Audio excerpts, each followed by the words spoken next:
Assalamualaikum warahmatullahi wabarakatuh. Halo teman-teman semua, kembali lagi bersama saya Yusuf Surya Gumilar, mahasiswa komunikasi Sekolah Vokasi IPB dengan NIM J3A119249. Apa kabar rekan-rekan sekalian? Semoga sehat selalu ya. Di tengah pandemi yang terjadi di negeri ini, kita harus tetap menjaga kesehatan dengan rajin mencuci tangan dan tetap stay di rumah saja. Teman-teman tahu nggak kalau Indonesia terbagi atas 17.000 pulau dan 34 provinsi. Di setiap daerah provinsi memiliki ciri khas dan kebudayaan yang berbeda, yang tentunya sangat menarik untuk kita pelajari bersama. Sebagai generasi milenial yang cinta terhadap tanah air, kita harus memiliki pengetahuan dan wawasan tentang kebudayaan yang ada di Indonesia, supaya kita bisa berperan aktif untuk melestarikan kebudayaan yang ada. Pada kesempatan kali ini, saya akan membahas salah satu kebudayaan yang menarik yang ada di Indonesia, yaitu tradisi saweran suku Sunda, Jawa Barat. Dalam tradisi suku Sunda, ada tradisi yang cepat mengalami perubahan dan juga ada tradisi yang lambat dalam mengalami perubahan. Tradisi yang lambat dalam mengalami perubahan contohnya adalah tradisi pernikahan. Kenapa demikian? Karena bagi suku Sunda, tradisi pernikahan adalah salah satu hal yang sangat penting. Selain merupakan ciri khas dari suku Sunda, tradisi pernikahan juga merupakan salah satu warisan nenek moyang yang harus terus dijaga sampai saat ini. Tradisi pernikahan dalam suku Sunda dikategorikan menjadi dua, yaitu upacara sebelum pernikahan dan upacara setelah pernikahan. Nah, jadi mungkin di antara teman-teman semua ada yang belum tahu tuh saweran itu apa, fungsinya buat apa sih, dan prosesnya bagaimana. Jadi, nyawer atau saweran merupakan budaya yang menaburkan beberapa benda kecil yang dilakukan oleh kedua orang tua mempelai. Konon dengan menaburkan benda-benda tersebut dapat memberikan petunjuk kepada kedua calon mempelai agar dapat menjalankan kehidupan rumah tangga yang bahagia dan tidak lupa untuk selalu berbagi kepada mereka yang membutuhkan. Budaya nyawer atau saweran dalam adat pernikahan menjadi acara yang menambah semarak dan kemeriahan dalam prosesi pernikahan. Selain itu, nyawer juga dapat menyatukan kedua keluarga supaya lebih hangat dan lebih akrab. Kenapa? Karena ketika proses penyaweran, itu tidak hanya anak-anak yang berebut untuk mengambil benda-benda yang ada di dalam saweran, tapi juga orang tua juga ikut semangat dalam mengambil benda-benda tersebut. Karena sebagian dari mereka percaya bahwa benda-benda tersebut membawa keberuntungan, membawa rezeki, dan enteng jodoh.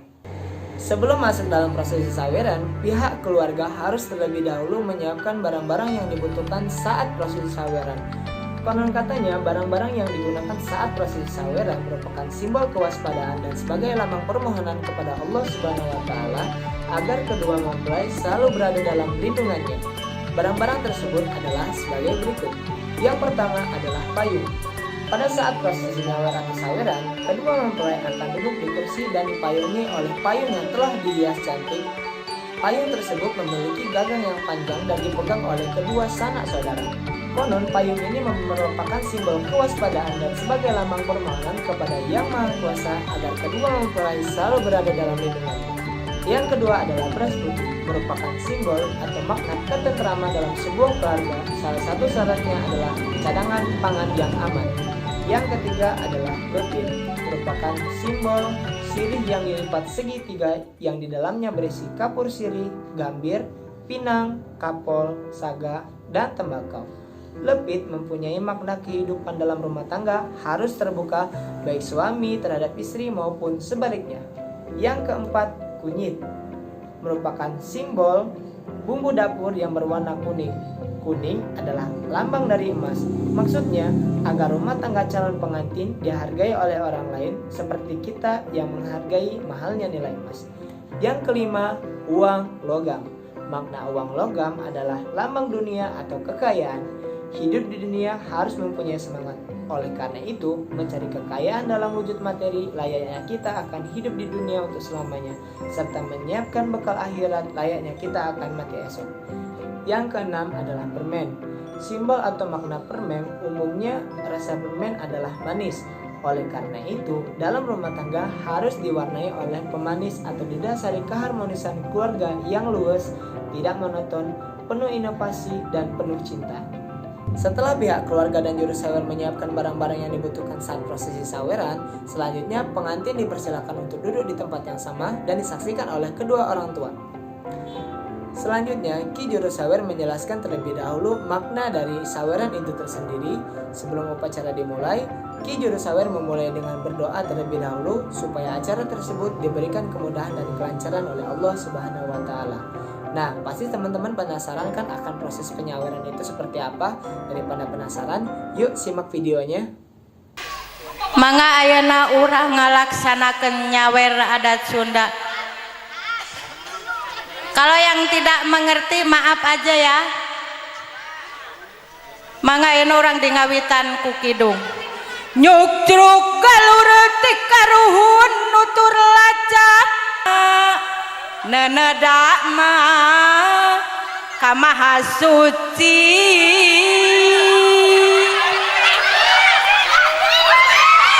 Nada agung cukup lumuran nada jembar pangasami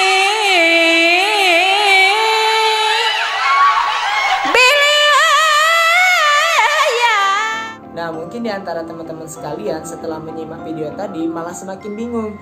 Itu video apa sih? Kenapa lagunya kayak gitu banget? Aku nggak ngerti dan lain-lain. Nah, jadi yang ada dalam video tadi, nyanyian yang diputar itu atau yang dinyanyikan itu, itulah yang namanya Kidung Nasihat. Kidung Nasihat ini adalah sekumpulan nasihat yang diberikan oleh si Ki Juru Sawer untuk para pengantin yang baru menikah. Jadi, nyanyian itu adalah sekumpulan nasihat, doa, dan saran kepada orang yang baru menikah. Mungkin di antara teman-teman juga nanya-nanya nih, kenapa sih harus pakai nyanyian gitu? Jadi pada zaman kolonial dulu, itu kan tidak boleh ada upacara pernikahan dengan adanya pidato, karena takut adanya unsur politik dan mengganggu penjajah seperti itu. Nah, makanya itu pada zaman dulu itu diganti dengan Kidung Nasihat ini. Tapi bukannya lebih indah kan kalau misalnya diganti jadi Kidung Nasihat yang ada lagunya, yang ada nadanya, dan juga terasa lebih hikmat seperti itu.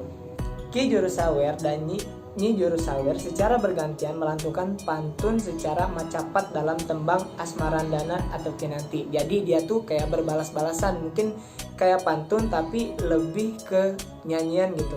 Tembang-tembang yang merdu dan syarat makna yang mendalam ini juga kerap membuat para hadirin merasakan haru dan meneteskan air mata. Nah, ini adalah contoh dari nyanyian Kidung Nasihat. Bismillah, urang kawitan nyebat asmara nu agung ka Allah Ghafurur Rahim. Sembaheun urang sadaya puja puji muka Gusti. Nah, upacara saweran sendiri itu memiliki banyak sekali makna. Tidak hanya makna budaya, tetapi juga ada nilai pendidikan, nilai sosial budaya, nilai kerukunan yang ada di masyarakat, nilai agama, moral, dan lain sebagainya. Yang tentunya sangat kaya akan nilai-nilai yang berlaku di masyarakat.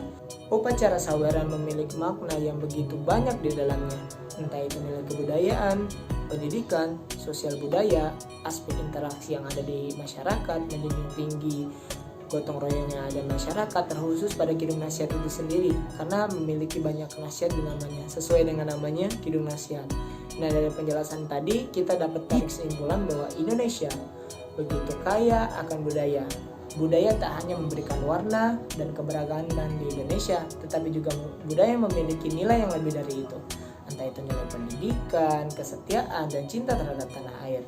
Nah, semoga video kali ini bisa memberikan manfaat untuk teman-teman sekalian dan juga bisa memberikan motivasi kepada teman-teman sekalian untuk terus melestarikan kebudayaan yang ada di Indonesia. Saya Yusuf Surya Gumilar, pamit undur diri. Assalamualaikum warahmatullahi wabarakatuh.